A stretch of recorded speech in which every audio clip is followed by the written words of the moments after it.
it, and we have now found that there is around about $980,000 worth of damage. No way. No. Yeah, and we're not the only ones. So we are now going through a process whereby we're seeing whether it is economic to repair the house, and if it is not, it will be demolished. So that's essentially the situation that we're in. Can I ask you on a personal note, how has it been for you to deal with this mentally? Oh, yeah, I don't want to sound like a dribbling idiot, but I've had counselling. We've all met, had some support from others. It is extremely difficult, and we try and support one another as much as we can. Our daughter is not at home anymore. She's moved out. And this is the other thing. You've got to remember, the kids were little when we bought this house and just after the earthquakes. Our lives have changed. So we've now got, a house that is severely broken and damaged. And look, we are not the only ones, Wallace. This is the point that I've been making about telling these stories. New Zealand has to know that this is affecting many, many people in Canterbury. Absolutely, and those emails are coming through. Can I just read just one, please? We had I agree with Ali. We had a failed EQC repairs. It went to Southern Response. We got a highly respected structural engineer to tell us how to repair. Both EQC and the engineer said to repair using something called underpinning. Southern Response has said, no, we'll only cover cheaper overpinning. Mm-hmm. We are completely stuck.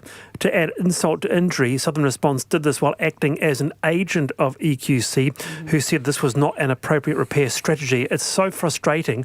It makes my head want to implode. What a scenario. Yeah, and look, I'm helping as many as I can at the moment as well with their claims, which I probably have to review because I'm finding that a little overwhelming at the moment. But I understood every word of that email, by the way, underpinning, overpinning, acting for agent of. Now, yeah, and I know that people don't. Even saying overcap doesn't mean anything to people perhaps outside Christchurch. And this is why this isn't only about Cantabrians. One day when there is an awful disaster somewhere else in New Zealand, these turns of phrase, this vernacular, will become very common for everyone. Steve, from I guess my sense is it would be the limbo that would be the most mentally excruciating thing. You've got the likes of Ali and her family all of a sudden having $900,000 repairs on a house. It's just imagine. I can't imagine. I mean, here I am sitting here supposed to have controversial opinions and spur conversation about these topics. All I can do is say, Ali, I'm so sorry. That sounds horrendous.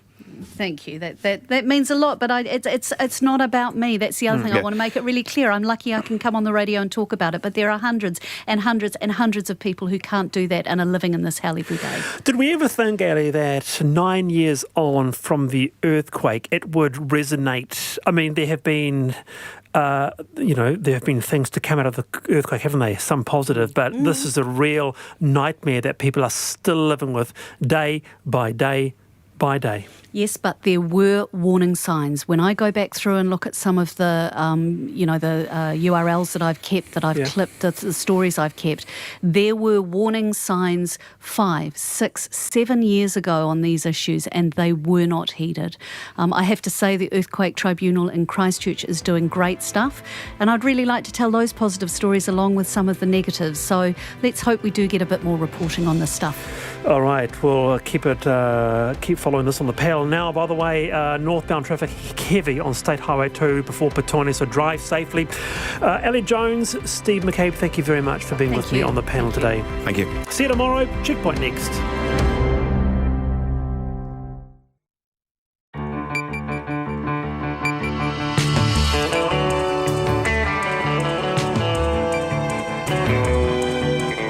Te whakarongo mai koe ki te reo irarangi o Aotearoa. This is Checkpoint on RNZ National. I'm Lisa Owen.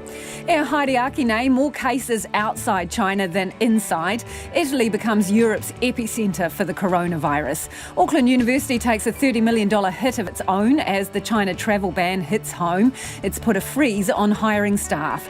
There's calls for tax cuts for eateries and bars hurting because of COVID-19. The Prime Minister meets with the families of 3 Fijian victims of the Christchurch mosque attacks, and black petrels dying, crayfish functionally extinct, mass mortalities of fish. New research paints a grim picture of what lies beneath the Hauraki Gulf Marine Park.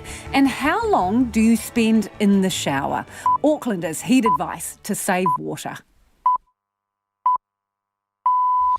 RNZ News at 5. Good afternoon. I'm Paul Brennan. Health officials are urging people to get the winter flu jab this year to help protect them against the coronavirus when it arrives.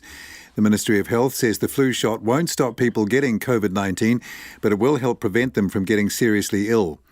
The Director of Public Health, Caroline McElnay, says it won't be easy dealing with coronavirus cases and the flu season at the same time. That would be a challenge, and we acknowledge that as a challenge. What we can do with flu season is make sure that as many people as possible get vaccinated with the flu vaccination, and that at least will hopefully reduce the impact that we have from flu. Caroline McElnay says any coronavirus vaccine is probably about 18 months away.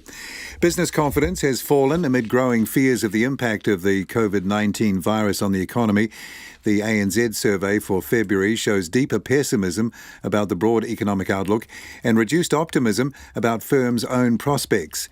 The bank's chief economist, Sharon Zollner, says it's no surprise that firms expect profits and exports to fall and are putting hiring and investing on hold.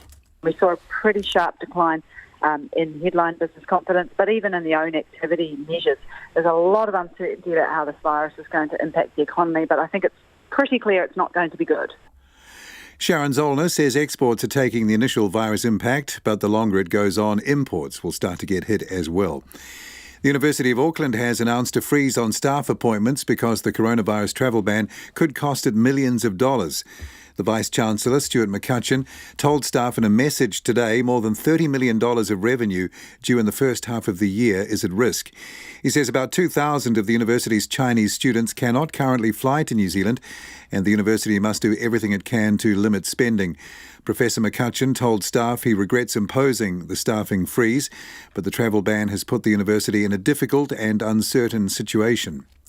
An electoral law specialist says donations made to the New Zealand First Foundation by one of the country's richest families show the threshold for making donations public is much too high. Records seen by RNZ show the Spencer family gave $50,000 to the foundation in July 2017. A law firm arranged the payments in 4 amounts of $12,500 each under a different individual's name. Andrew Geddes of Otago University says it's perfectly legal for multiple members of a family to each give a separate donation. So I think it shows the $15,000 threshold is just too high. It needs to come down so that you just can't bundle together in this way to pass across very large donations without any public scrutiny. The Spencers have not responded to requests for comment.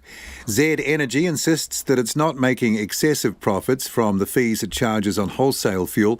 The government is promising legislation to bring down the price that larger companies charge smaller ones for fuel from their storage terminals.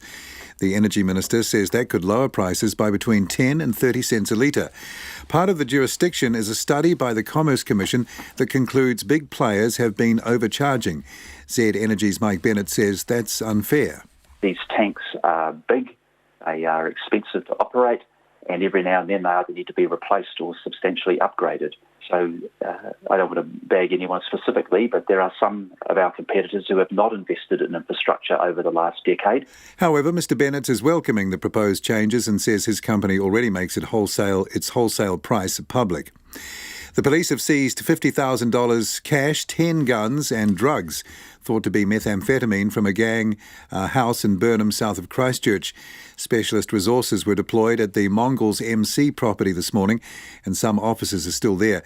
The police say a 44-year-old man has been charged with firearms offences, with more charges likely. It's exactly 4 minutes past 5. On to sport now. The Hurricanes concede they were blindsided by All Black flanker Ardie Savea's admission he's keen to play league, but are confident he won't be leaving rugby union anytime soon. Earlier this week, Savea said he was contemplating a move to the NRL when his contract expires at the end of the 2021 season. Hurricanes chief executive Avon Lee admits he was surprised by the comments and has spoken to Savea about his future.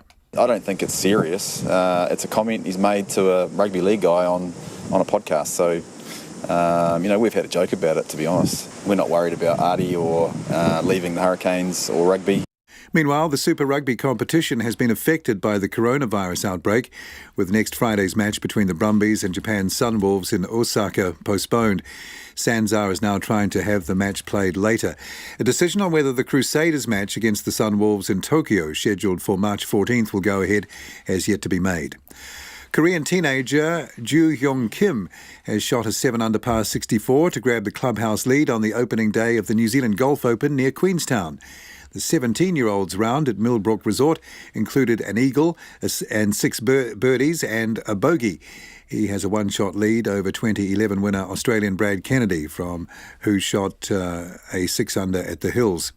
And New Zealand have just started their second game at the Women's T20 Cricket World Cup in Melbourne, where they're playing India. The White Ferns have won the toss and will bowl first. That's the news. Will the coronavirus force the cancellation of the Tokyo Olympics? At the moment, we are go for Tokyo. Ehumāpao is granted the highest level of heritage status. We're just finally relieved to hear Heritage New Zealand actually recognise it for its true value and significance. And when does speeding become dangerous? Speed alone is not enough. To actually get a dangerous driving conviction, there has to be other factors involved. Take your time. Morning Report, 3 hours every day, weekdays from 6, on air and online. Now we have the short forecast from Med Service to midnight tomorrow, Friday, for all of the North Island except Horowhenua, Kapiti Coast, Wellington and Wairarapa. Fine apart from areas of cloud and isolated afternoon and evening showers inland. Horowhenua, Kapiti Coast, Wellington and Wairarapa, mainly fine, cloud increasing tomorrow evening. Nelson, Marlborough and Canterbury, fine apart from areas of high cloud. Bulla and Northern Westland, cloudy with isolated showers, turning to rain with heavy falls tomorrow evening. Southern Westland, rain becoming heavy this afternoon about now, easing to showers tomorrow evening. Otago, fine spells, scattered rain developing this afternoon, mainly about the southern lakes. Showers everywhere from tomorrow night. Southland and Fiordland, fine spells, scattered showers this afternoon and again tomorrow evening. Chatham Islands becoming cloudy this evening, occasional drizzle and low cloud tomorrow. It's right on 5:08. Thanks, Paul, and welcome to Checkpoint. I'm Lisa Owen. $100,000 worth of donations to the New Zealand First Foundation, the dire state of the Hauraki Gulf and petrol prices, all coming up. But we begin tonight in Italy, where the number of coronavirus cases has surged to 400, with the World Health Organization confirming for the first time the virus is spreading faster outside China. More than 80,000 people in 40 countries have now been infected since December. But it's Italy which is now the focus. 55,000 people in 11 towns in the north are now in quarantine. And in the past 48 hours, Austria, Croatia, Greece, Norway, Switzerland, Georgia and Macedonia have all reported their first cases of infection, mostly from recent travellers to Italy. In a moment, we'll look at the economic impact here. With news today, Auckland University has announced an immediate hiring freeze on new staff as it takes a financial hit from the coronavirus. But first, Nita Blake-Person on the spread of COVID-19 and the fears of a global pandemic and possible recession. More new coronavirus cases are being reported outside China than inside it, with Italy and Iran seeing their outbreak spread to nearby countries. Italy is now the epicentre of the virus in Europe, with more than 400 reported cases. At least 12 have died there. Its so-called red zones, quarantine towns in the north, remain in lockdown, with troops and police checking vehicles. In Milan, it's not only Chinatown that's deserted. All schools, universities, government offices, churches, museums and theatres are also closed. A match between football giants Juventus and Inter Milan will be played this weekend in an empty stadium. Ai malati del coronavirus. Fear has been spreading across the country, with many worshippers wearing masks on Ash Wednesday to watch Pope Francis express his support for coronavirus sufferers and health workers. European countries continue to report new infections linked to the Italian outbreak. In Spain, more than 1,000 guests from 25 countries remain in quarantine in a Tenerife hotel after an Italian doctor and his wife staying there both tested positive. 2 more tourists at the hotel tested positive yesterday. Greece confirmed its first case yesterday, and France has reported its second death there from the virus. Brazil says a 61-year-old man yesterday tested positive for COVID-19 after recently returning from Italy. 20 others, including 12 people who have also returned from Italy, are suspected to have the virus. It comes during the country's Carnival holiday, a peak time for domestic travel. The United States is warning of an inevitable global pandemic and is urging its citizens to prepare. Dr. Anthony Fauci, the director of the US National Institute on Allergy and Infectious Diseases, warning COVID-19 could be unpredictable despite summer approaching there. The history of respiratory viruses such as influenza and other coronaviruses tend to diminish and almost disappear as you get into the summer. That's just something that happens every year. We see that with influenza. However, underlined, however, this is a new virus, so we don't know what this virus is going to do. If it acts like influenza, the heat will actually make it diminish in its impact, but we have no way of knowing how it's going to act. Meanwhile, hundreds of new cases have been reported across Asia. And in the Middle East, cases linked to Iran, where 19 people have now died, continue to spread, with Kuwait and Bahrain reporting new infections. In the UK, many companies are taking no chances. American energy company Chevron has sent 300 of its British employees home after fears an employee at its Canary Wharf office reported a flu-like illness. And as Olympic organisers ponder the threat of the virus to the world's biggest sporting event, Australia's chef de mission Ian Chesterman says the next 2 months will be critical, but athletes should stay calm and continue to train as if the Games are proceeding. I saw a list today of the number of sports that are now being moved or cancelled. So, it is going to impact on sport. It already has impacted on those events largely scheduled for China. And we've seen a lot of those events moved, and maybe there'll be more of that happening. Each of the sports is going to have to make up their mind as to where they train in the lead up to the Games and where they compete. I think we're fairly fortunate now to be sitting here in Australia. Coronavirus is currently not a major threat to us here as we speak right now, and there's fantastic training conditions here, so many of our athletes can continue to train and prepare for the Games in July. A decision on whether the Olympics will go ahead or not is not expected until May. For Checkpoint, Nita Blakeperson. Auckland University's put a freeze on hiring staff in a bid to claw back what it estimates will be $30 million in losses this semester due to the coronavirus outbreak. The university has about 2,000 Chinese students who can't get into the country due to a travel ban preventing any foreigners who have been in or transited through China in the past 2 weeks from entering New Zealand. New Zealand citizens and permanent residents and their immediate families are exempt from the restrictions but have to self-isolate for 14 days. Victoria University estimates coronavirus could cost it $12 million this year, but says the financial impact will flow into at least the next 2 years, and the varsity will need to find significant cost reductions. Professor Stuart McCutcheon is Vice-Chancellor at the University of Auckland. I asked him what steps they're taking to soften the financial blow. Well, what we've done today really is to announce a hiring freeze on new staff positions. So what that means is that for most of the potential new staff positions we would be looking at this time of the year, we will not be hiring. Not to say we won't hire ever, but we're basically suspending that process. The positions that we will still hire into are those that are particularly needed to support our students, because of course all our students, well, most of our students are coming back at the moment. And there will be some positions that we need to account for the extra work that's involved in dealing with the coronavirus situation. Okay, sorry. Can you put it in context for us? How much do you estimate that you could be out of pocket this semester due to coronavirus? Well, we've got about 2,000 students still in China who ordinarily would have been here. The total revenue that's at risk is a bit over $30 million. And then we'll incur additional costs. So if we're needing to double teach programs, for example, or support our students and staff in particular ways, that will increase our cost burden as well. But certainly on the revenue side, something over $30 million in the first semester.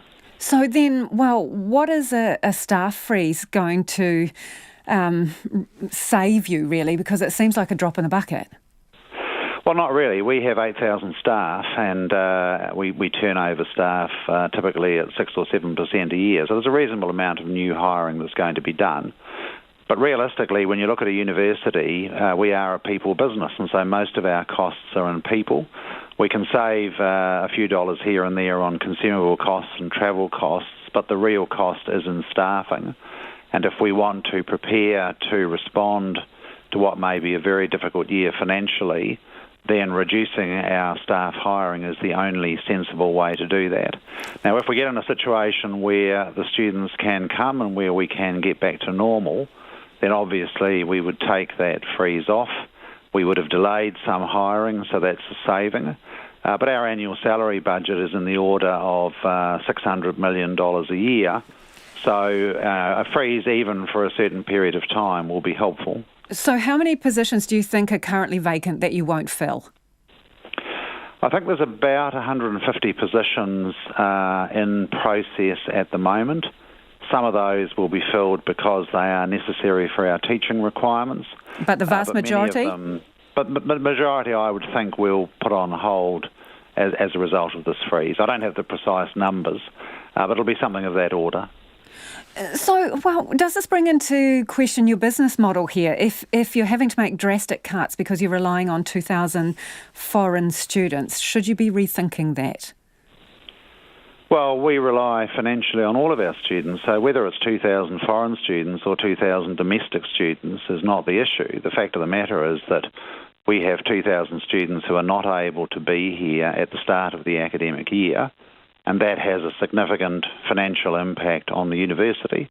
Also worth remembering, of course, and even more important, it has a huge impact on the students. So these students are typically from single-child families in China, a country with modest social welfare provisions, and the future of those families depends on their children getting a good education. So, there are issues on both sides, but certainly from our point of view, the business model that we operate requires that we have 40,000 students in the place a year.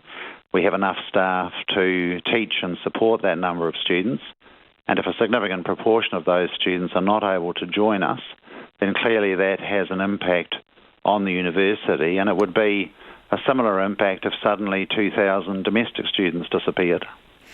So what practical effect will this freeze on hiring have? So it's potentially going to save you money, but what kind of pressure will it put the university under? Well, in the long term, it would, of course, put pressure on.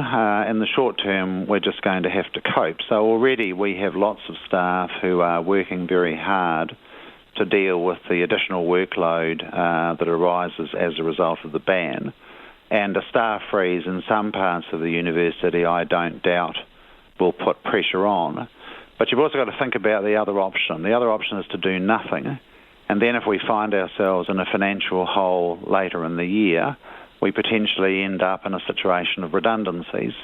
So there is no easy way out of this, and we think that the hiring freeze at the moment is a prudent way of tightening up on expenditure until we can find out what our financial situation is actually going to be like. Have you flagged to the Minister that you may not achieve the surplus required? Well, we haven't had to flag that because the Minister will know that, and so will the officials. If your required operating surplus is $30 to $40 million a year and you have at risk $30 million of revenue, it's pretty obvious that it's going to be difficult to make your operating surplus. So that's an obvious point, and I'm sure that the Tertiary Education Commission and the Minister understand that. Have you always thought that this ban was unnecessary? Well, I don't see a justification for the ban. I understand that there are public health issues and public relations, public perception concerns.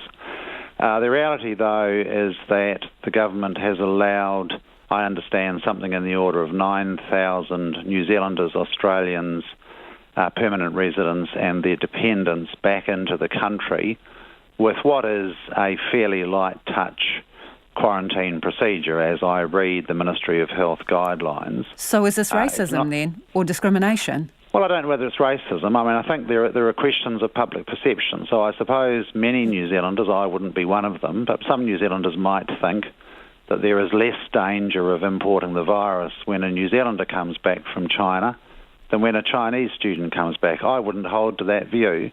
Or is it just that they have different immigration status? Is it just that they have are characterised as a permanent resident or a citizen, so there's a different responsibility to them? It might be. That might be part of it. And so I can see the government has a different responsibility to permanent residents and citizens than it does have to others. But microbes generally don't respect borders, and so my concern is whether the ban is justified on the likelihood that these students will bring the virus in, as opposed to the likelihood that somebody else will. And that's Professor Stuart McCutcheon, Vice-Chancellor at the University of Auckland. Education Minister Chris Hipkins has given us this statement. He says this is a fast-evolving situation. The government is conscious of the impact the travel restrictions might have on universities and continues to reassess it, with public health and safety kept front of mind. Meanwhile, the Restaurants Association says the government needs to step up with tax cuts as many of their members report losses from the COVID-19 travel ban. It estimates restaurants are losing a collective $50 million a week across the country. With over 130,000 workers across the industry, some owners have no choice but to lay off staff. Our reporter Alex Perrottet caught up with the CEO of the Restaurants Association, Marissa Boudoir, who says some business owners are looking at closing down.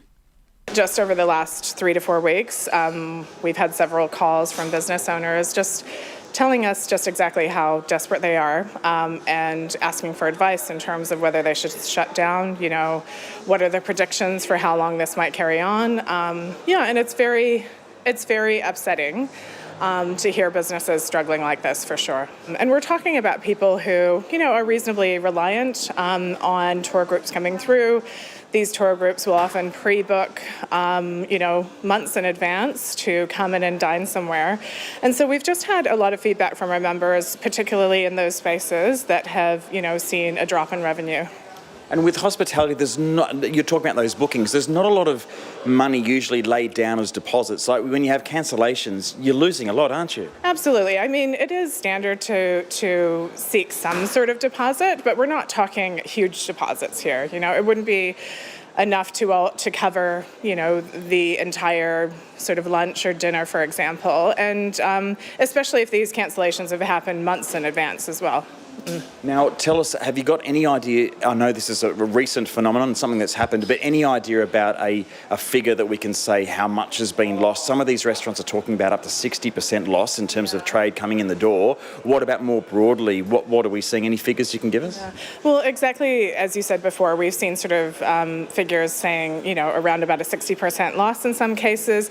But generally speaking, we're talking about $50 million a week for the tourism industry as a whole. We're still working on exactly what that means for the hospitality industry, but it's significant.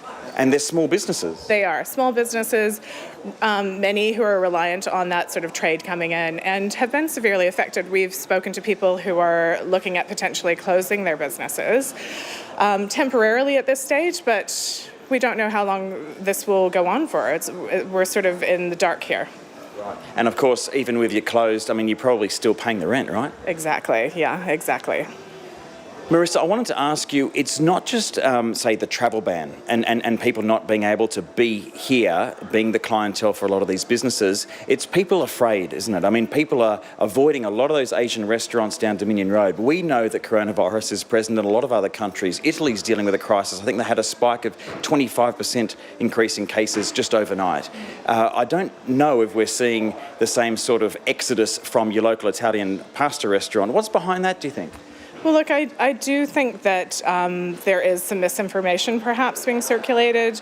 We don't have any confirmed cases in New Zealand, so we are encouraging people to continue to dine out at their favourite local restaurants, yeah.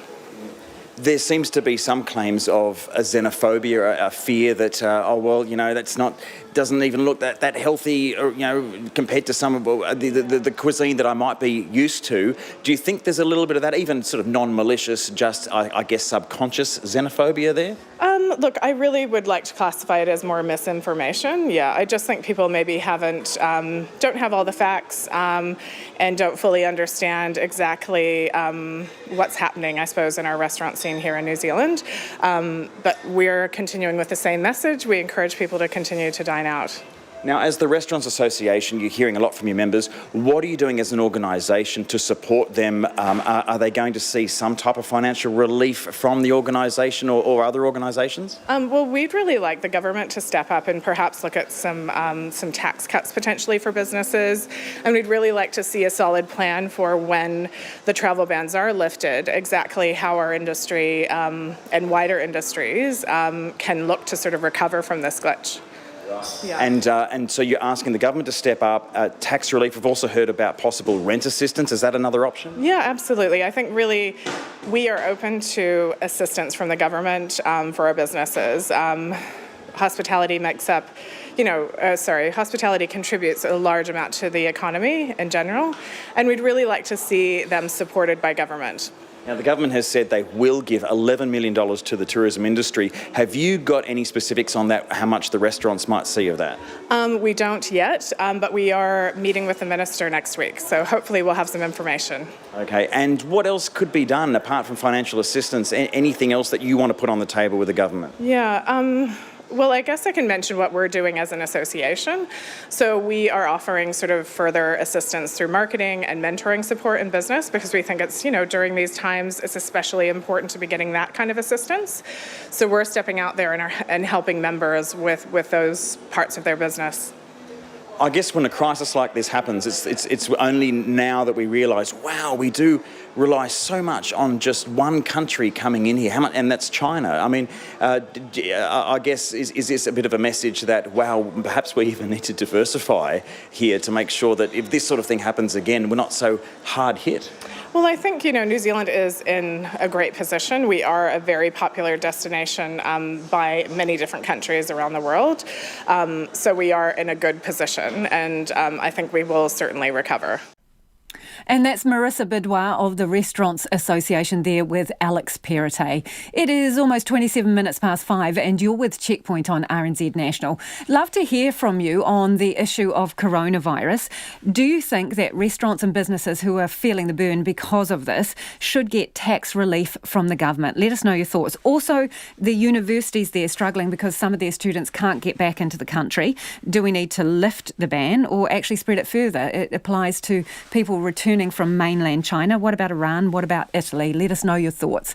Text us on 2101, tweet us at Checkpoint RNZ or send us an email, checkpoint@rnz.co.nz. Petrol could be set to drop by between 10 and 30 cents a litre at the pump as the government takes aim at the big oil companies over their pricing. The government says companies have been making excessive profits on the wholesale price they charge their competitors to pick up fuel from their terminals. It says it's acting with urgency and hopes to have new rules to curb the high prices in place by mid-year. Conan Young reports. The Energy Minister, Megan Woods, says they will require the three largest companies, ExxonMobil, BP and Z, to publicly advertise the wholesale price of the fuel coming through their terminals. She says the extra transparency and a requirement for smaller players not to be locked into long-term supply contracts should foster more competition between the large wholesalers, which should in turn flow through to greater competition at the pump. We're in Christchurch today. We know that the South Island has been paying up to and over 30 cents a litre more than North Island counterparts because there simply hasn't been as much competition here. What we will see as a result of these changes is there will be a more competitive market and we will see more players enter the retail sphere. The government is looking to bring in most of the recommendations of last year's Commerce Commission study, which found that big companies were making excessive profits. Ms Woods says her estimate that the changes could save motorists between 10 and 30 cents a litre is based on what parts of the country have seen already when new players enter the market. We can't definitively say, but what we are saying is the regime we are putting in place will address the issue that the Commission found, which was higher than reasonable profits that were going to our fuel companies and was resulting in hundreds of millions of dollars being transferred from the pockets of consumers to the fuel companies. Fuel company Gull has one terminal in Tauranga and has until now been reluctant to open branches in the South Island, where the three big players have the terminals all sewn up. Its general manager, Dave Bodger, was in the South Island today looking for potential locations for new Gull service stations, something he says are now more likely to happen.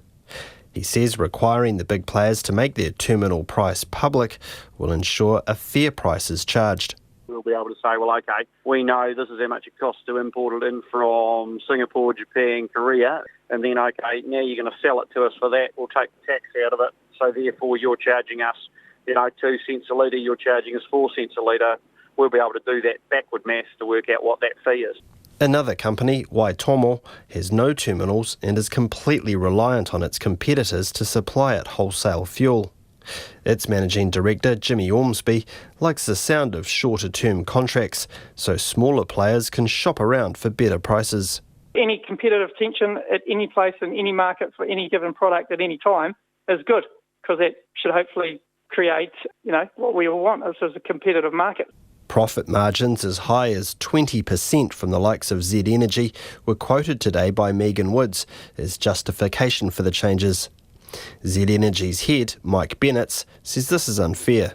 These tanks are big, they are expensive to operate, and every now and then they either need to be replaced or substantially upgraded because they don't last forever.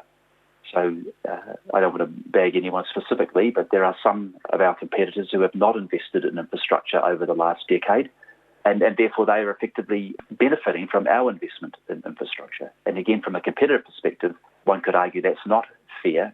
Mike Bennett says Z already makes public its wholesale price and is welcoming the proposed changes. A statement from BP says it will continue to engage with the government over the next month as it consults on the changes to ensure the right outcomes for consumers and the market.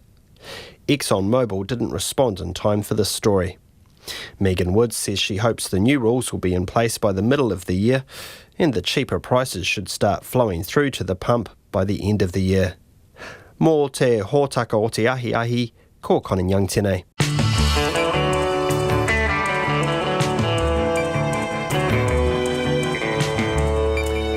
Coming up on Checkpoint on RNZ National, rich listers give the New Zealand First Foundation $100,000 in 1 week.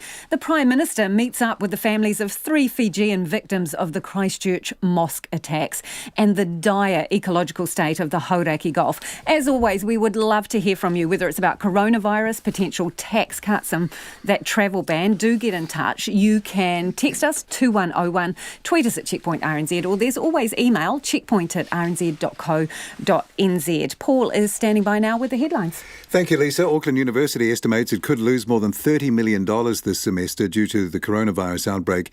It has about 2,000 Chinese students who have not been able to get into the country to start their courses due to New Zealand's travel restrictions. In Wellington, Victoria University says the travel restrictions could cost it $12 million. The slowdown from the coronavirus has hit some New Zealand retailers hard, and the Restaurant Association says some of its members fear it could shut them down. It estimates $50 million a week has dropped out of restaurants' takings because of the virus and says the government needs to offer a lifeline with tax cuts to help. The World Health Organization says COVID-19 cases are now increasing faster outside of China than in China. The virus has spread to 40 countries, with more than 1,500 cases in South Korea and substantial numbers infected in Italy and Iran. New Zealand health officials are urging people to get the winter flu jab this year to help protect them against the coronavirus when it arrives. The Ministry of Health says the flu shot won't stop people getting COVID-19, but it could help prevent them from getting more seriously ill. Christchurch police, who raided a gang house south of Christchurch, have seized 10 guns, drugs and $50,000 in cash. A 44-year-old man has been charged with firearms offences and more charges are likely. Police say the house is connected to the Mongols Motorcycle Club. And the government is promising law changes to bring down the price of fuel. It plans to reduce the amount large importers can charge smaller companies for buying fuel from them. The Energy Minister says that could lower prices by between 10 and 30 cents a litre. And traffic in Wellington, northbound lanes in the urban motorway are backed up right back to the city, we've just been told. Those are the headlines. Thanks, Paul. That doesn't sound too flash. You're with Checkpoint and I'm Lisa Owen. It's time now for the business news. Nona Palsier's come into the studio to talk to us. Nona, so last month's business confidence, it's being dragged down by COVID-19. It seems like most things are. What are the numbers? So some of these numbers are probably worse than what I'm going to tell you, and that's because the survey was just towards the beginning of the virus concerns, and then so if they had asked the questions later, you can consider these numbers will be worse next survey. So these are survey numbers from sort of at the beginning of this month and probably tail off in January, that idea. Okay, so what we've got here is a net 19% of businesses expect general conditions to worsen in the coming year, and that compares with 13% before. So that's considerably more. But what's more important is how businesses feel about their own outlook, and in that case, the optimism is only 12%. Have some optimistic view of the coming year, and that compares with 17%. Now, these numbers were already pretty weak, and we kind of hoped that they would improve a little bit, but it hasn't happened, and it's more likely to go the opposite direction. The real gloominess has been in the agricultural sector, which has been hit by the drought, of course. So on top of the COVID-19 virus, there's also the drought, and those two things together, it really is quite gloomy for businesses, because drought typically occurs at times of recession. It often triggers our recession. So that makes people concerned right away. And that means that people basically, or businesses rather, are not hiring staff, and they're not investing, and they expect they're going to be exporting less as well. So they're overall, hunkering down. Very much so. And that definitely... the concern about the COVID-19 virus has come through in our business reports that we received today. So today was one of the biggest days on the business calendar in terms of reporting, so for the period ending December 31st. And what we got there was quite a mixed bag. One company that stood out amongst the others was A2 Milk, which exports whole milk powder to China. And has been something of a golden child. And it certainly continued to prove that today. Their half-year profit surged 21% in the 6 months to December. And they are still very positive about the outlook because, people still have to provide that nutrition for children and so on. They sell specialty infant formula, that kind of thing. They've also diversified into the United States market with liquid milk. And so they're doing quite well.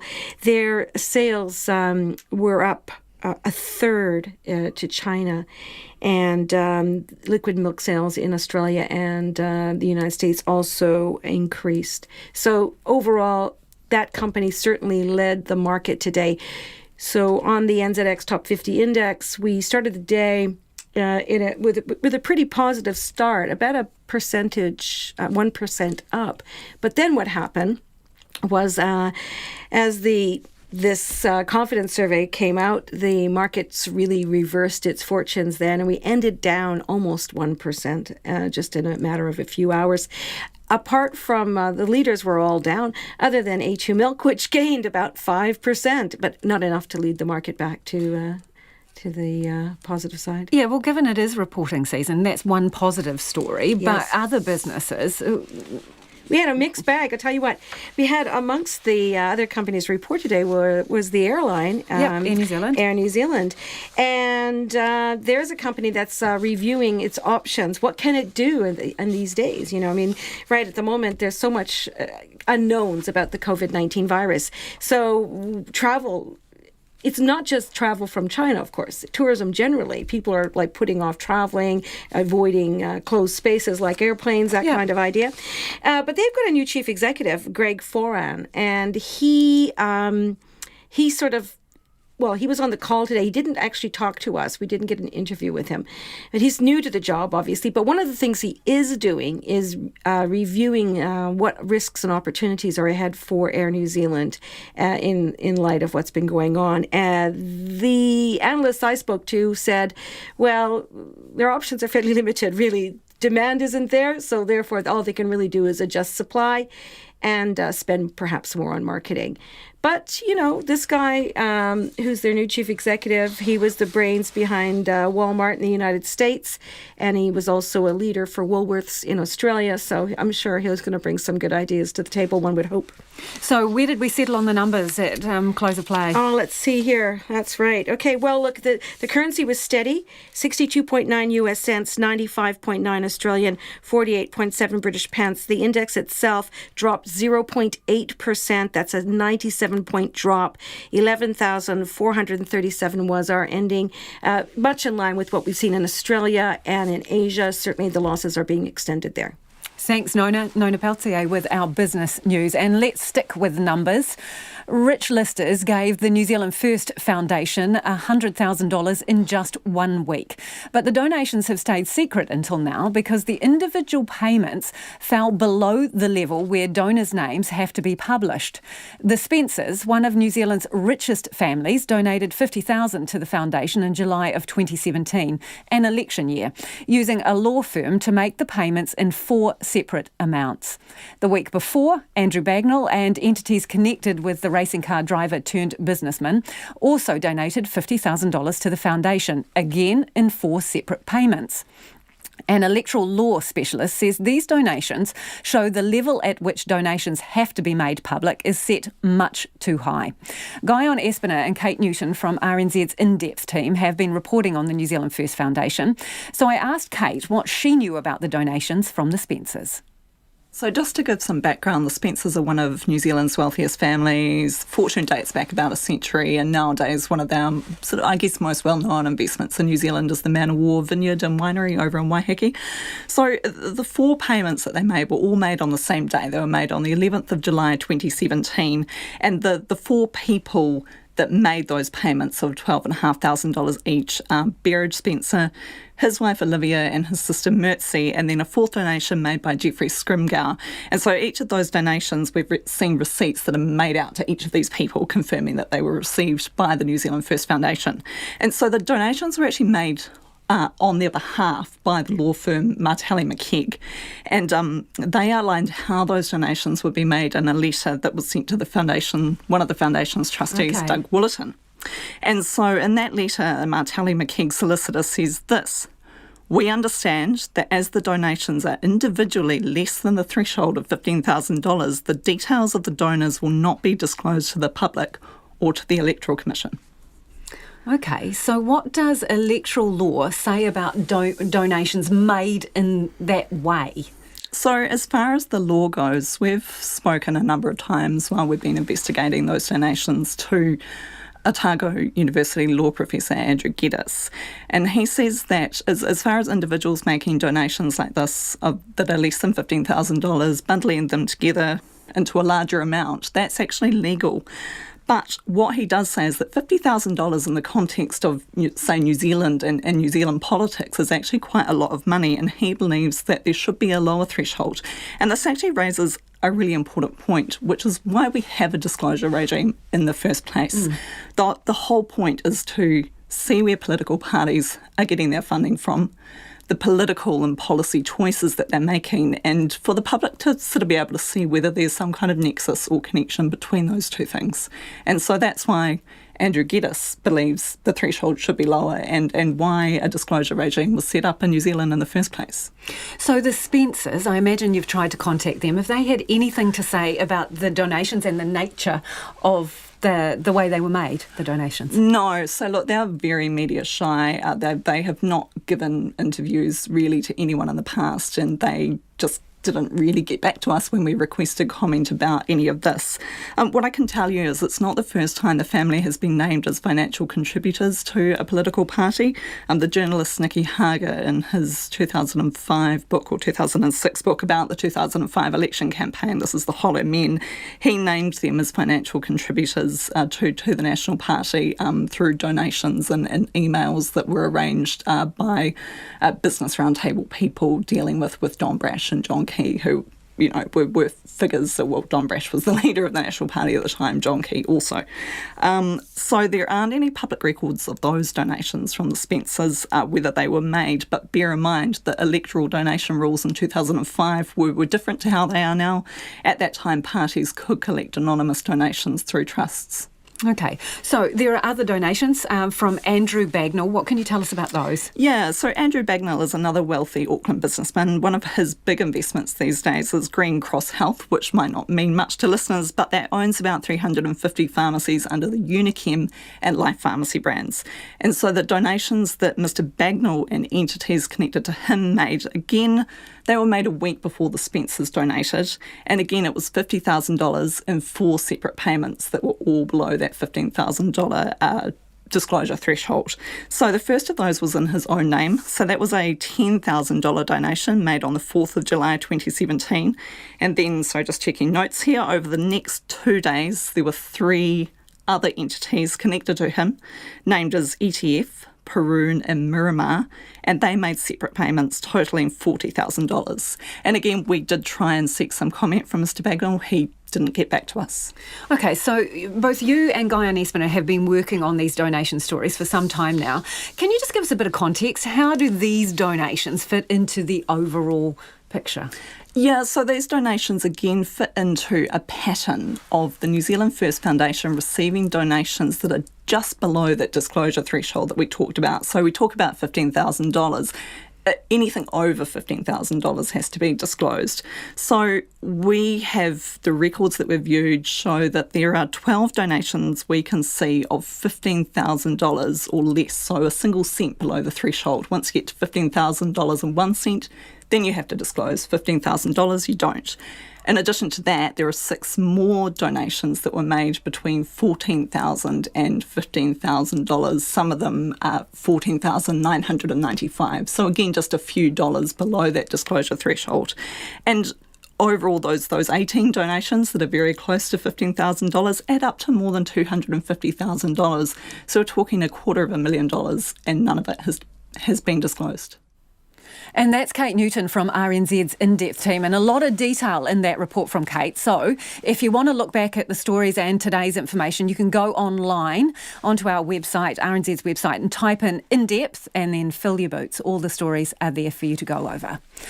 A comprehensive study of rape trials in New Zealand has sexual violence advocates calling for certain questions to be banned from the courtroom. Law professor Elizabeth MacDonald from the University of Canterbury has listened to audio recordings of 40 rape trials where the defence argued the sex was consensual. Eva Corlett reports. If you'd gone to the trouble of telling all your friends the next day, why didn't you go to the police the next day? I was scared. This is a reenactment from a court transcript presented in the report. The question over why a victim of violence didn't go to the police immediately is very common.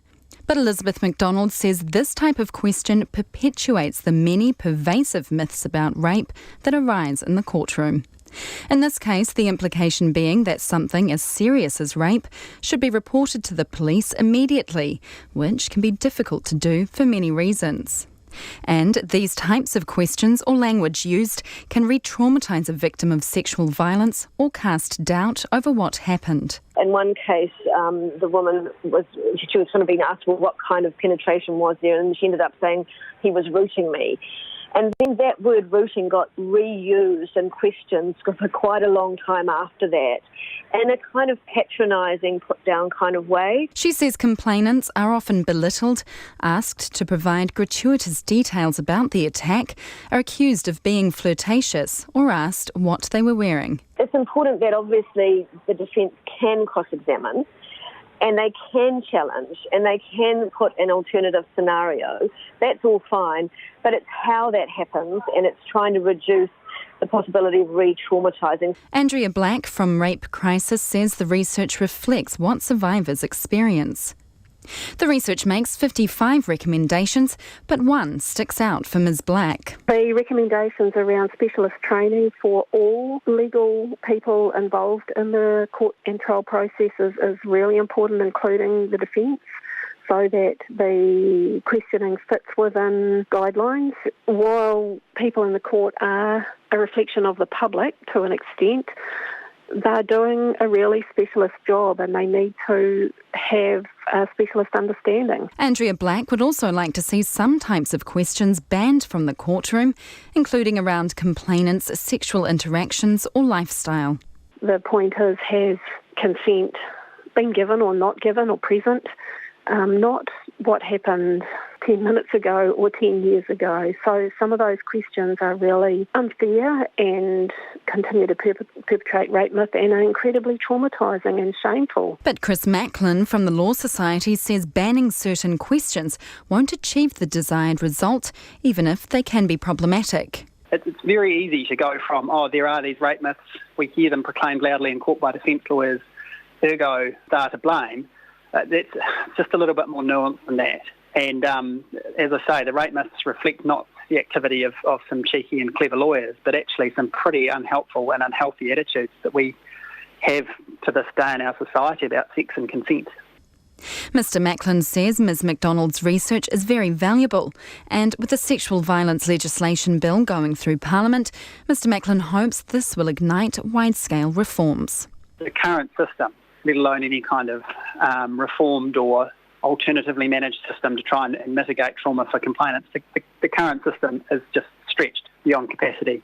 A massive issue for everyone involved is just getting trials on in a timely way and with the resources that we need to do things like provide complainants with alternative modes of evidence and things like that. The Parliamentary Under-Secretary to the Minister for Justice, Jan Logie, says there is no one thing that will fix the problems. She says the legislation changes are just one part of the solution. We're putting a lot more resource into prevention and into our services on the ground and making sure there's much better support for complainants going through the court process. But we've also started work looking at the definition of consent, looking at alternative pathways for people who want the harm to be addressed but don't want to go through a court. Elizabeth McDonald's analysis of the trials has resulted in a 568-page book, which is being made available online for free. Mō te hōtaka o te ahia hinei, ko Eva Colette, tēnei. It is 9 minutes to 6. I'm Lisa Owen and you're with Checkpoint on RNZ National. As the anniversary of the March 15 shootings approaches, the Prime Minister has met with families of 3 of the victims from Fiji. Jacinda Ardern went to the Lautoka Mosque this morning, one of her last stops before leaving Fiji for Australia. Up until today, her trip has been about re-establishing political relationships and pressing issues like climate change. But today, at the large white mosque on the coast north of Nadi, it was personal. Our political reporter Joe Moyer explains. Prime Minister Jacinda Ardern was there today because in the Christchurch March 15th attack, there were 3 Fijian men who were actually killed that day. They travelled there for different reasons and were there when the attack happened. So it was a very emotional ceremony today for Jacinda Ardern to catch up with the family and the community of these men. A lot of kindness and appreciation for the Prime Minister coming there today. It was incredibly warm here as well today, so more than 1,000 of all ages turned out, from babies through to the elderly, in very, very humid, hot conditions. As we approach the first anniversary of the terror attack in Christchurch against New Zealand's Muslim community, we are filled with deep emotion. And I want to remember Fiji's own sons who were killed in this tragedy. Aman Hafiz Musa Patel, Ashraf Ali Razat, Ashraf Ali. They were yours, and now they are part of us. Our love goes to their family and friends, and to all of you, their Muslim brothers and sisters who have been left with painful memories to this day. While I will never know your pain, I carry with me many memories from that day and the days that followed. I still recall visiting the hall where the day after the attack, hundreds of members of the Muslim community gathered. Amongst them was Mrs. Patel. I still remember talking with you that day, Mrs. Patel, as you desperately looked for your husband, your imam. I remember talking with you as you retraced your steps and feeling pained as I handed you over to a member of the Red Cross to continue to support you and to assist you. In your darkest of hours, I can tell you that I will never forget the grief that I saw that day. Now, before the formal part of the ceremony, she actually unveiled a plaque, a memorial plaque, in honour of these 3 men. Now, unfortunately, the spelling of one of the deceased was actually spelt incorrectly. That was Ashraf Ali Razak. Now, the family only realised that after the plaque had been unveiled. I was actually with them when they realised. They were quite calm about it. They did get a little bit teary, but they said that hopefully it could be fixed. So in terms of the conversation I had with the relatives of Ashraf Ali Razak, they talked about the fact that having this plaque unveiled, given how busy the Prime Minister is, they were really happy that she'd come and that it was nice for her to take the time. They were very warm towards her and said that she spoke to them about how sorry she was that this had happened to them. She just greeted us, and then she said that she was very sorry for our loss. I was just lost of words. I couldn't say anything. I just felt great that she's here. She's with us in our sorrow. That's very much appreciated. In terms of their relative, what happened there is that Mr. Ashraf Ali Raza, was actually out visiting his brothers and sisters. Now, the day of the shooting was a Friday, as we know. He was actually originally not meant to fly to New Zealand until the next day, the Saturday, as he was meant to be in Australia on the day of the shooting. However, one of his brothers had become quite unwell, and so he decided to cancel the Australia bit and go straight to New Zealand to see him, which is why he was there on March 15th. He was the strength of the family, the pillar of our family, him. If we had any problems, we knew that he's there, it's going to be solved. He used to help everybody, not only the family, but friends as well. So we just miss him a lot. But we know that he's at a better place. On the 1 year anniversary on March 15th, will you do anything here special? Yes, we are holding a prayer ceremony for him on Sunday, on 15th. We are from the residence. Sunday we are having a prayer for him. I remain ever confident, ever optimistic, ever hopeful that countering violent extremism with inclusion and basic humanity at its core is the most effective way to prevent the tragedy of the Christchurch terror attack ever happening again. And if we strive to create a society in this vein, we will take lessons from the Muslim community in New Zealand, who in the face of such brutal violence, help New Zealand respond with compassion. We will remember the powerful greeting, Assalamu alaikum, peace be upon you. That was the Prime Minister Jacinda Ardern ending that report from Joe Moya. It's taken years of lobbying and court action to have Ihumātao recognised for its historic and cultural value, but mana whenua can finally breathe a sigh of relief. The disputed Mangere site has been granted the highest level of heritage recognition, status 1, after an overwhelming number of submissions in its favour. Despite this, Fletcher building consent still stands and a resolution is well overdue. Mediana Johnson reports. Save Our Unique Landscape leader, Pania Newton, is delighted with the outcome. It's great news for us here at Ihumātao, and it confirms what we've always been saying in regards to the significance of this whenua, both in the Māori context and the European context, and the history of this whenua. Seoul's calls for their sacred site to be protected had previously fallen on deaf ears. An appeal to the Environment Court to overturn Fletcher Building's housing consent in 2018 was turned down. But under new laws that considered not only the archaeological but the spiritual and cultural value of the land, Ihumātao now has the highest heritage recognition, alongside the adjoining Otuataua Stonefields, which already had Category 2 status. Heritage New Zealand Pauhiri Taonga Chief Executive Andrew Coleman says they had an unprecedented 1,500 public submissions. He says the majority wanted a change in status. Had a range of opinions about the extension to the boundaries of the listed land, both for and against the proposal to extend the land. Generally, the feedback in the submissions, there was really strong awareness of the outstanding heritage significance of the place and the need to recognise those values, and that was the sway. The land is considered to have high archaeological value as it shows the changes in pre-European Māori horticulture to dairy farming in the late 19th century. And it also has high historic value as a site of early Māori occupation and strong links to the identity and belonging of the tangata whenua there. But Andrew Coleman says despite all of this, it will not affect existing building consents. That means Fletcher could still build on the land, although it's been holding off for the last 7 months at the request of the Prime Minister. A deal was meant to be struck by Waitangi Day, but there's been no word or whisper. Grant Robertson, who's been in charge of the negotiations for Ihumātao, says he's still working on it. As for heritage, he says that's up to Auckland Council. The heritage status is now in the hands of the Auckland Council.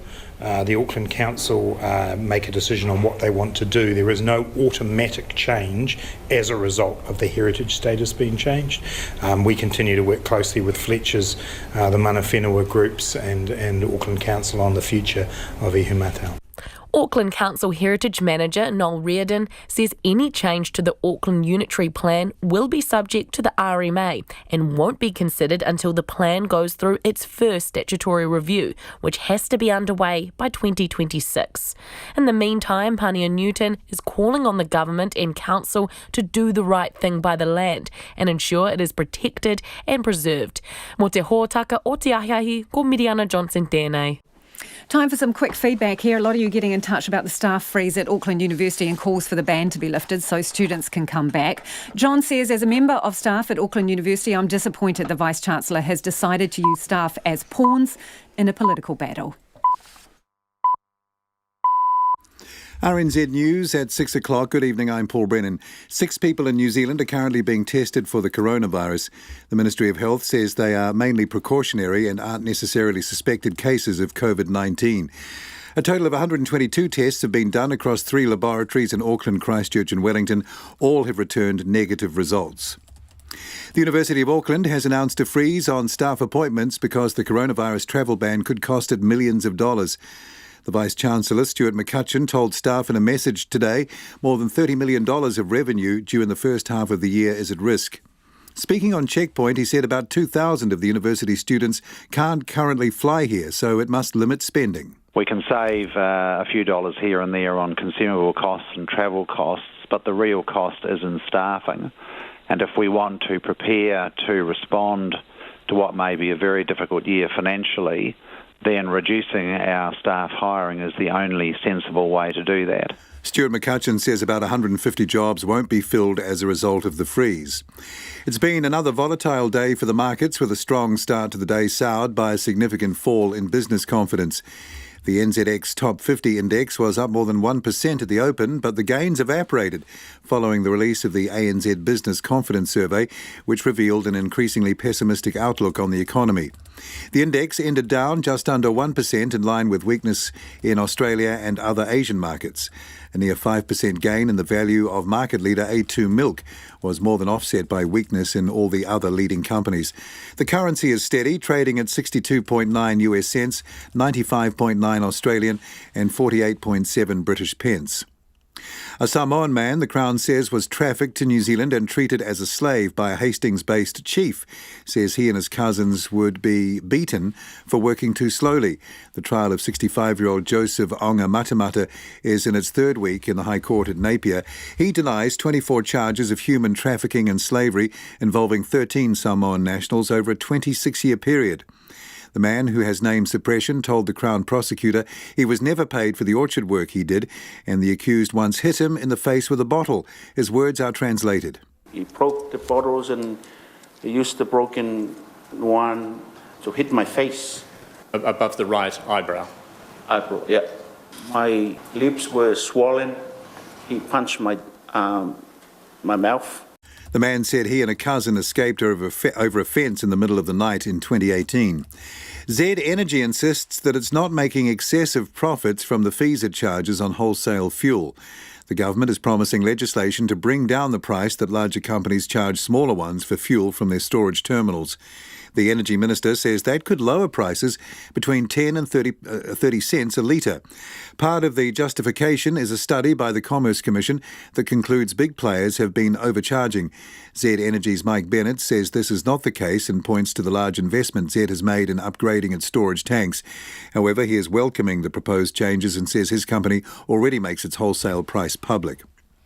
Water conservation efforts are underway in Auckland following calls from Watercare to be more careful. Yesterday, Aucklanders used a total of 536 million litres, down 4 million litres on the day before.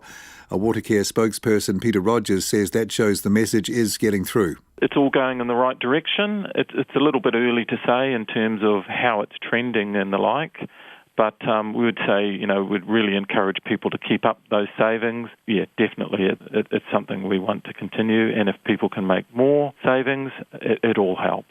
The head of production for Watercare, Peter Rogers. An overseas investor's bid to build a wedding venue and holiday homes near Lake Pukaki in Canterbury has been turned down. 4 applicants, 3 from China and 1 from New Zealand, applied to the Overseas Investment Office to buy just over 19 hectares of sensitive land. They proposed building an observatory and wedding chapel on the land, as well as subdividing part of it to be sold off for residential development. The office declined the application, saying it was not convinced the developments would occur. Traffic heading out of Wellington City is heavy due to this morning's mobile crane crash on State Highway 2.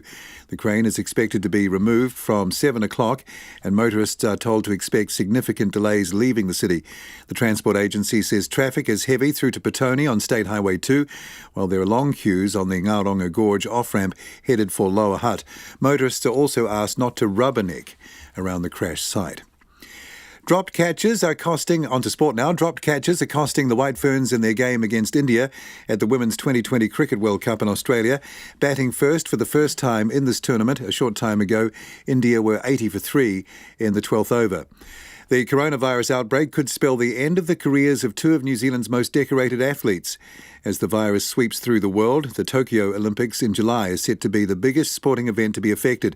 While the IOC has given itself a 3-month window before making a decision about the Games, there have been suggestions the event could be postponed or cancelled. Athletics New Zealand High Performance Director Scott Goodman says that could lead to the retirement of athletes like shot putter Dame Valerie Adams and runner Nick Willis. For someone like her, I haven't sat down with her, but this might have been her last games. That was something she'd have to consider. So to go for another 12 months or a Nick Willis type person, probably got a couple of senior athletes that this would have like a big implication on what they might do. Scott Goodman. Wanaka's Zoe Sadowski-Sinnott has finished top qualifier in the women's slopestyle ahead of tomorrow's final at the US Open Snowboarding Champs in Colorado.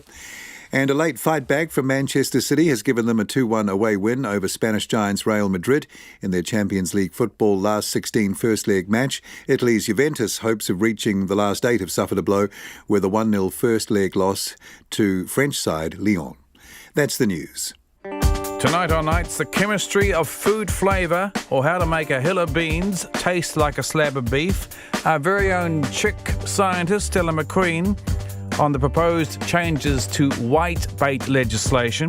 This week's cultural ambassador, Mona Lynn Courteau, has been checking out some Brazilian hip-hop. And Motoko Kakobayashi is on the line from Japan, where the coronavirus is turning life on its head. That's Nights after the news at 7 on RNZ National. And we're funded through New Zealand On Air. Here's the short forecast now from Met Service, taking us to midnight tomorrow, Friday. For all of the North Island, except Horowhenua, Kapiti Coast, Wellington and Wairarapa, it'll be fine apart from areas of cloud and isolated afternoon and evening showers inland. Horowhenua, Kapiti Coast, Wellington and Wairarapa, mainly fine. Cloud increasing tomorrow evening. Nelson, Marlborough and Canterbury, fine apart from areas of high cloud. Bulla and Northern Westland, cloudy with isolated showers, turning to rain with heavy falls tomorrow evening. Southern Westland, rain becoming heavy this afternoon, easing to showers tomorrow evening. Otago, fine spells. Scattered rain developing this afternoon, mainly about the southern lakes. Showers elsewhere from tomorrow night. Southland and Fiordin, fine spells. Scattered showers again tomorrow evening. And for the Chatham Islands, becoming cloudy this evening. Occasional drizzle and low cloud tomorrow, the Chathams. It is nearly 8 minutes past 6. Thanks, Paul. And this is Checkpoint. I'm Lisa Owen. The situation with the COVID-19 coronavirus entered a new phase today, with the World Health Organization announcing there are now more new cases outside China than inside. Asia has reported hundreds of new infections. Brazil confirmed Latin America's first case, and the virus has also hit Pakistan, Greece and Algeria. Clusters in South Korea and Iran are also causing health officials great concern. The number of cases in Italy has jumped to 400, a 25% surge in 24 hours, and 12 people have died. But the EU has warned against closing borders as a way to tackle the outbreak. The ABC's Linton Besser reports from Milan. It's one of Italy's biggest cities, the industrial and financial heart of the country. But the usually bustling metropolis of Milan has fallen eerily quiet as coronavirus grips northern Italy. A hairdresser, Tito, whose salon was closed when I met him in downtown Milan, said if things kept going the way they were, the country would soon be at the end of its rope. Carlo, who lives in Pavia, was in Milan for the day on business. Deve essere abbastanza importante sicuramente, perché se tutti If shops do not work and people's businesses remain on hold, he said, then Italy was facing a real problem. The nation remains financially fragile, and a shutdown in its prosperous north could have dire effects on its economy. Here, museums, schools, universities and government offices have all closed, and in the so-called red zones, thousands of residents have been told to stay inside. In downtown Milan, there are still people on the street. Some of them are wearing masks, but many are not. I just walked past one church that had a sign out the front that said it was closing its doors because of the coronavirus. In Rome, the Pope spoke to the masses, many of whom were wearing masks in St. Peter's Square. I would like to express my closeness to the people infected by coronavirus, he told the faithful. Other major events are being postponed or cancelled. The city's prestigious design fair, Salon del Mobile, has been postponed. Marva Griffin is one of its executives. Of course, it's a sad thing because it's the first time that it happens that we have to postpone the date of Salone. But what can we do against health, against nature? But despite the Italian government's best efforts, the virus continues to spread across the continent. Today, Greece confirmed its first case of coronavirus, a 38-year-old who travelled from the infectious region of northern Italy. And a second person has died in France from the virus, where more than a dozen people are confirmed to have contracted the disease. Authorities, however, are urging calm. We take the virus and the situation very seriously. At the same time, we should also remember that 4 out of 5 patients have mild symptoms and recover. That was Hans Kluger with the World Health Organization. The global body says today more new cases of the virus have been reported collectively outside of China for the first time. Linton Besser with that report. And in Japan, organisers of this year's Olympics have been playing down the prospect the Games could be cancelled because of the coronavirus outbreak. The IOC says it has time on its side before it has to make a decision. But the uncertainty about the spread of the virus has athletes and fans concerned. CNN's Matt Rivers reports. 5 months to go until Tokyo 2020, and rehearsals are in full swing. A practice torch run outside Tokyo, though the flame hasn't arrived yet. Some crowds, cheers, corporate sponsors. This is the fun stuff. This is what organizers want to be practicing for, want to be preparing for. But given what's going on in this part of the world, they're also preparing for something else. Specifically, the coronavirus outbreak. Dozens of cases have been reported in Japan. As Japanese officials try to stop its spread, safe to say they're worried about crowds. The new emperor's birthday celebration canceled. March 1st's Tokyo Marathon called off for all but elite runners. So the natural question, is the Olympics next? There's no case for any contingency plans of cancelling the Games or moving the Games. Officials with the International Olympic Committee say they base that decision on guidance from the World Health Organization, which has told them as of now there's no reason to cancel. IOC officials have already set up a virus task force and are working closely with Japanese health authorities. But for those people who have prepared their entire lives for this summer, the athletes who will stay in this village behind me, any thought of the Games possibly being interrupted is tough to think about. So they're staying positive. It's a little bad now, but I think by them knowing that the Olympic Games is coming into their country, that they'll have everything under control. Hopefully they have everything figured out, and by then.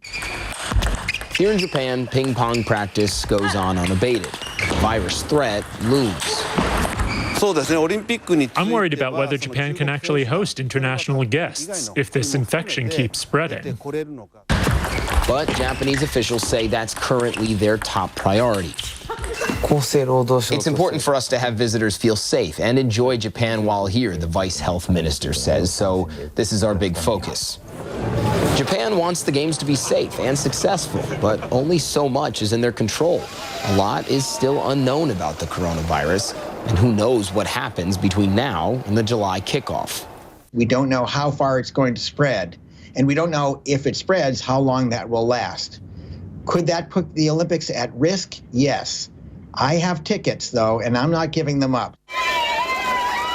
Nobody wants a virus to ruin the games. The Olympic flame, after all, is designed to not go out. The hope that this rehearsal turns into the real thing by the end of July. Matt Rivers with that report. Meanwhile, our Ministry of Health is launching a public health campaign around coronavirus. 6 people in New Zealand are currently being tested for COVID-19, but the ministry says that these are mainly precautionary tests and aren't necessarily suspected cases of coronavirus. The campaign will encourage people to be vigilant with washing and drying their hands, and the ministry says with the flu season approaching in April, there will be an added emphasis on the need for people to get their flu jabs. The flu shot won't protect people from coronavirus, but if people are already sick with something else, they are at greater risk of contracting a more severe case of the coronavirus. Director of Public Health, Caroline McElnay, says it wouldn't be easy dealing with the COVID-19 cases and flu season at the same time, but health officials must prepare for that possibility. That would be a challenge, and we acknowledge that as a challenge. What we can do with flu season is make sure that as many people as possible get vaccinated with the flu vaccination, and that at least will hopefully reduce the impact that we have from flu. Caroline McElnay says any vaccine for the coronavirus would probably be about 18 months away. Meanwhile, the World Health Organization has advised hospitals to have isolation rooms ready to go. The Prime Minister, Jacinda Ardern, says hospitals are prepared. We have already done an assessment of every DHB and our hospitals to assess their ability to make sure that they have appropriate rooms for isolation, appropriate bed space as required. And the Ministry of Health is promising to fill gaps in health clinics which say they've run out of equipment they would need to respond to a coronavirus outbreak. This morning, the College of GPs said many doctors' clinics have run out of protective gear like masks. Director of Public Health, Caroline McElnay, says the Ministry is talking to primary health providers and will get resources from overseas if needed. That's part of the assessment. It's making sure what we've got in country is well distributed, but then also what else do we need to get in to New Zealand so that then we can keep that supply chain going. And we are ensuring that supplies of equipment that they need will get to those practices as soon as possible. Caroline McElnay could not say exactly where the gaps were, but says a health coordination centre is working with the places in need. It is almost 17 minutes after 6 and you're with Checkpoint on RNZ National. Conservation Minister Eugenie Sage says significant changes are needed to save wildlife in the Hauraki Gulf. It comes after a report released today by Auckland Council outlined unsustainable threats to fish and bird life from commercial fishing and development. Mackenzie Smith reports. The State of the Gulf 2020 report paints a grim picture of ecological destruction in the Hauraki Gulf Marine Park. Conducted by the Hauraki Gulf Forum, it says 22% of all the Gulf's seabirds are threatened, compared to 4% in 2000. Taiko, or black petrels, are dying at an unsustainable rate because of commercial fishing. Koura, or crayfish, are now functionally extinct, and mass mortalities of fish and shellfish have become common. Lead author Shane Kelly describes the 20 years since the marine park was established like this. Millions of cubic metres of water and diluted wastewater have been discharged into the Gulf.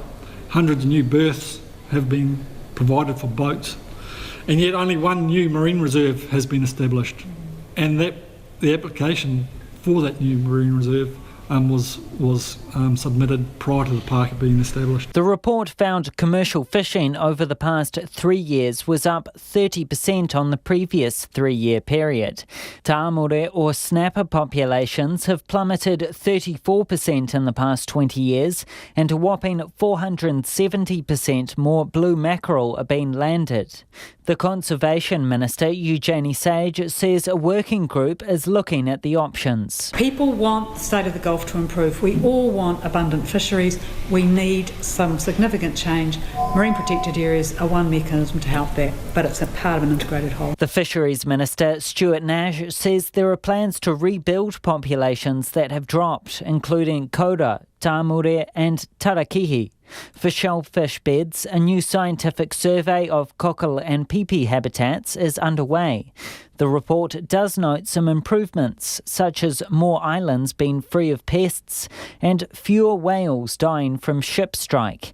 But the director of Auckland University's Institute of Marine Science, Simon Thrush, says the negatives are overwhelming. What we're really seeing a desperate failure at is managing fisheries from an ecosystem basis and conserving a reasonable proportion of the marine park. And there's been absolutely no traction in either of those places for that last 20 years. The Executive Director of the Environmental Defence Society, Raewyn Peart, says any action needs to happen sooner than later. We're making huge, these huge successes on land. That the islands that are pest-free are regenerating, are thriving. But in the marine area, it's a very different story. So we've got these wonderful, thriving islands, really in a desert. So we really need to start to look at what are the tools we need in the toolbox to really turn that situation around. Raewyn Peart says recreational fishing may also need to be better managed. For Checkpoint, Mackenzie Smith. A Samoan man who the Crown says was trafficked to New Zealand and used as a slave has described being ordered to beat his young cousin because he was so scared of his adoptive father, the Hastings-based Samoan chief who brought them there. The trial of Joseph Unga Matamata is in its third week at the High Court in Napier. He denies 24 charges of human trafficking and slavery involving 13 Samoan nationals over a 26-year period. Our Hawke's Bay reporter Anusha Bradley has been in court and filed this report. The man, along with his 2 younger cousins, was adopted by Mr Matamata in Samoa in June 2016. They were all given residency visas, and 5 months later, aged 19, 18 and 12 years, they flew to Auckland to live with their new adoptive father, Joseph Matamata. Within days of arriving, they were put to work in orchards, often working 14-hour days until 11 at night with head torches, without any pay. The man, whose identity is suppressed, then had to do chores at home and wasn't allowed to speak to his family in Samoa or leave Mr Matamata's house without permission. His words are translated. It was like just working, no money, and there was a lot of things that I wanted to go to, but I was not allowed. He told Crown Prosecutor Clayton Walker that he'd get beaten by a stick, and once Mr Matamata hit him with a broken bottle. He broke the bottles and he used the broken one to hit my face. Above the right eyebrow? Eyebrow, yeah. My lips were swollen. He punched my mouth. He said his 18-year-old cousin was once assaulted by Mr Matamata because he'd found out he'd asked his orchard boss for some money. Hit his head on the corner of the dining table. How many times? 5 years. It was many, and he hit him with the broom handle, and the handle broke. The man, now aged 23 and living in New Zealand, said he also saw Mr Matamata throw a pair of sekatuas at his 12-year-old cousin so hard it stuck in his arm. There was a lot of bleeding, and he torn a part of his shirt, covered the hand, and he kept on working. However, the bleeding was excessive, and then I took him to the hospital. After being treated at the hospital, he said his cousin came back to the orchard and continued working with one hand. He also said Mr Matamata would order him to beat the 12-year-old. I will do that because I'm scared. Otherwise, I will get beaten. The man and his 18-year-old cousin eventually ran away from Mr Matamata's house in November 2018, jumping the tall perimeter fence in the middle of the night and making their way to another relative's house.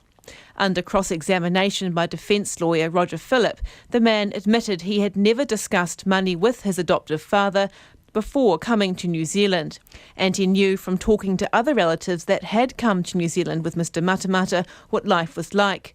His words are translated. Yes, they told me, but I was still wanted to come to New Zealand. He said Mr Matamata was supportive of him playing club rugby while in New Zealand, and even won an award for being the best player, despite not being allowed to play all the games. The defendant is expected to give evidence at the end of next week. In Napier for Checkpoint, Anusha Bradley. Aucklanders are tightening their water belts following calls from Watercare to start conserving. On Wednesday last week, the city used more than 560 million litres of water, breaking all previous records. Since then, warnings of possible restrictions have caused some to change their ways. Katie Doyle reports. Auckland is hot, humid, and its water reserves are starting to drop. Now warnings from Watercare that the city may start facing restrictions has caused some residents to tighten their belts. I try and only do full loads of washing. We don't flush the toilet every time we use it. Gross, but it saves water. And we're not using... Cutting down shower time. And so no more baths for the babies, we'll just have quick showers. Yeah, and not filling up the paddling pool. Oh, well, we try. My daughter and I live with my daughter, but we've got a big garden. We try to save water, and we had another time, didn't we, where there was a water shortage. And I mean, we try very hard. You don't run the tap when you're cleaning your teeth. Things that you used to do years ago without thinking about it. We do all those things. We take showers every day, but myself, I only take once a day a shower because I'm used to it. So. Yeah, it's not really a big change for us, to be honest. I don't drink water that often, so that's my part to play. Yesterday, Aucklanders used a total of 536 million litres, 4 million less than the day before. A Watercare spokesperson, Peter Rogers, says that shows the message is getting through. It's all going in the right direction. It's a little bit early to say in terms of how it's trending and the like.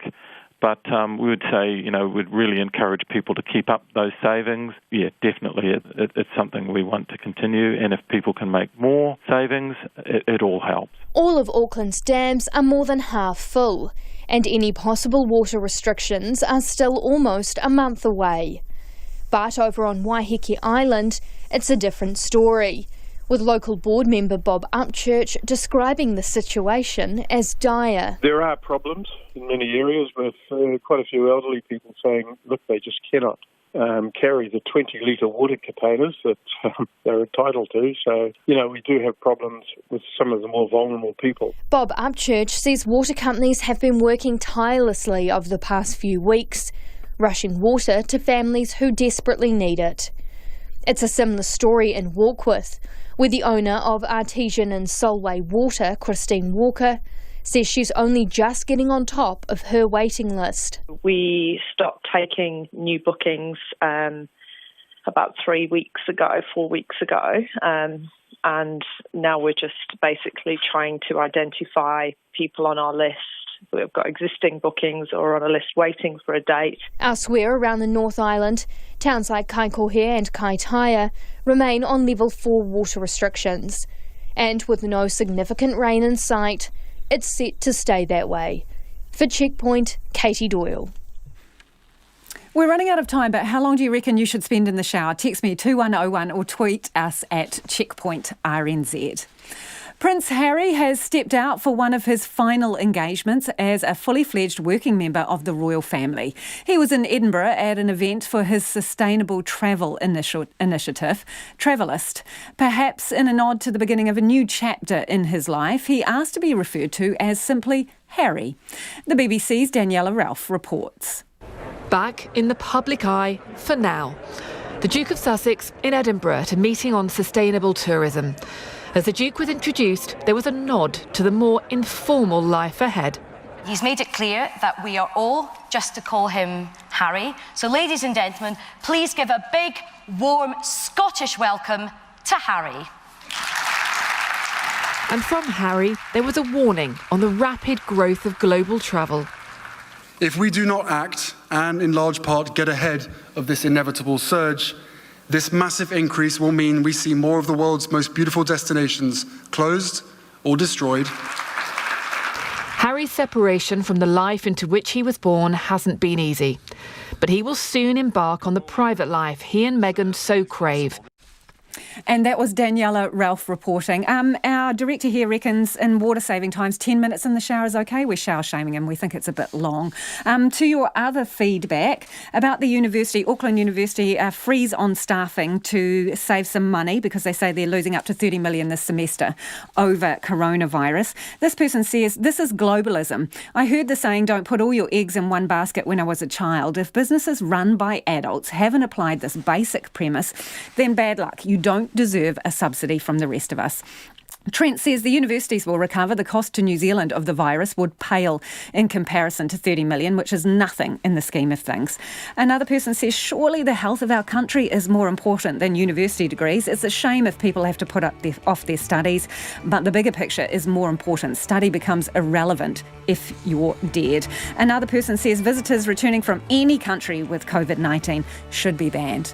We'll catch you again tomorrow. This is RNZ National. Time for the news headlines at 6:30. Health officials say if the arrival of the COVID-19 virus coincides with the annual flu season, it could be difficult to deal with, and is urging everyone to get the flu jab to help protect them from getting sick with both bugs at once. The Restaurants Association estimates restaurants are losing about $50 million a week due to COVID-19. And the price of fuel could drop by up to 30 cents a litre if the government implements law changes to reduce the amounts large importers can charge small suppliers. Those are the latest news headlines. Our next news will be at 7, and then it's Nights with Brian Crump on RNZ National.